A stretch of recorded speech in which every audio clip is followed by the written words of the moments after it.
Your brain is screaming, now this is a great house. We've all had that moment. You walk into the house. The staging is perfect. The sun's hitting the quartz countertops just right. And suddenly, you're mentally picking out where the Christmas tree is going to go. Where's my desk? The credenza. Your brain is screaming, now this is a great house. You're probably right. This is a good house. But here's the thing I've noticed year after year being in this market. A good house and a good decision are often two very different things. Where buyers are most often surprised is how quickly that new house smell fades away when the reality of the commute, the HOA maintenance, the HOA rules are a little bit shifted, and the long-term maintenance starts to kick in. So today, I want to pull back the curtain on how thoughtful buyers, the ones who are still happy with their purchase 5 years later, actually look at property. We're going to talk about how to separate the love at first sight feeling from the logic that actually protects your lifestyle.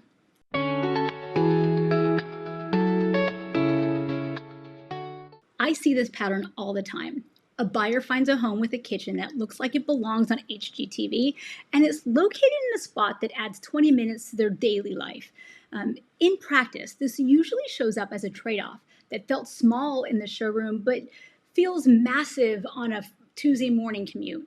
You could change the backsplash, but you can't really change the fact that you're now further from the beach than you wanted to be, or that you're navigating a specific zoning overlay you didn't quite account for.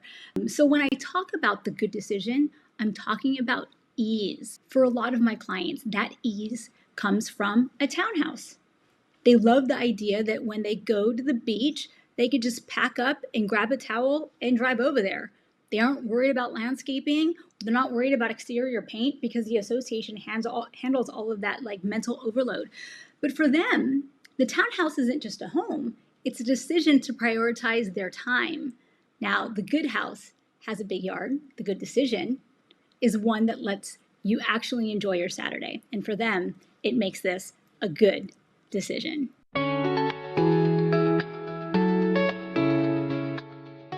Now let's talk about the stuff that isn't exactly dinner party conversation, but it's what makes a purchase feel like luxury. I'm really talking about the health of the community.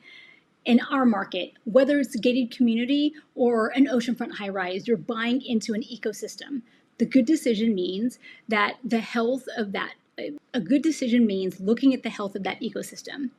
I look at it like the reserve studies and the long-term maintenance plans, not because I'm looking for problems, but because I'm actually looking for predictability. There's a certain peace of mind that comes from knowing your association is forward-thinking and financially stable.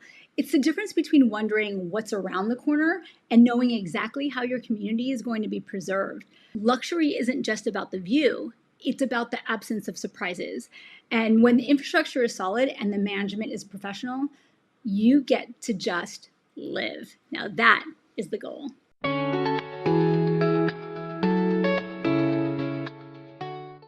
I always tell my clients to run what I call a future you audit.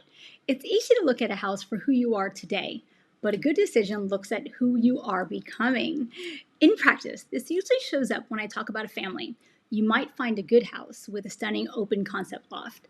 But if you're planning on having children, or even if you are hitting those teenage years, that lack of acoustic privacy feels like a lot of less architectural and a lot of more daily headache. Thoughtful buyers look at the function flow of a home. They ask, how does this house handle a rainy Saturday with 3 kids? Or is this primary suite situated in a way that gives us a retreat, or are we right in the middle of the chaos? It's also about the route and the corner factors of the neighborhood. Is there a park nearby where the kids can actually run? Is the street quiet enough for them to ride the bike? We're looking for a home that doesn't just fit your furniture, but it fits the rhythm of your life as it evolves. Whether it's planning for a nursery or thinking about how a home functions when the kids move out and your grandkids start visiting, a good decision is one that offers you flexibility. It's a space that grows with you rather than the one you eventually have to solve for. This isn't about being a salesperson. It's about being a strategist for your own life. It's making sure that 5 years from now, this house still feels like it was built for you exactly where you are.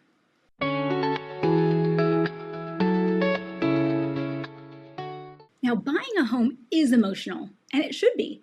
But the best decisions are made when we pair that emotion with a little bit of quiet authority. I've seen buyers get caught up in the heart of the we must have moment, only to realize later that we ignored the red flag because the primary bedroom was beautiful.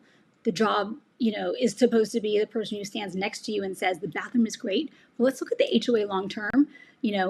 Plans for the roof for this townhouse.